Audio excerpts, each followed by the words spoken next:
Hi friends, అందరికీ నమస్తే. నేను మీ షాహిన్.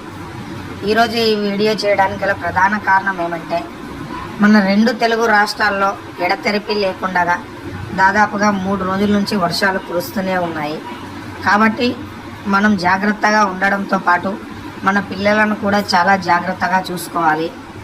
మరీ ముఖ్యంగా వర్షాకాలంలో ఇల్లంతా చిత్తడి చిత్తడిగా ఉండడం వల్ల, బయటంతా కూడా బురదతో ఉండడం వల్ల చాలా రకాల దోమలు అయితే మన ఇంటి దగ్గరకు వస్తుంటాయి.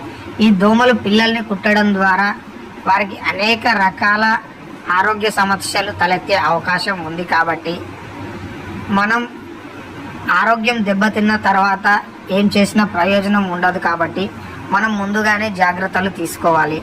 కాబట్టి పిల్లలను దోమలు కుట్టకుండా మనం సరైన జాగ్రత్తలు తీసుకొని వాళ్ళని రక్షించుకుందాం.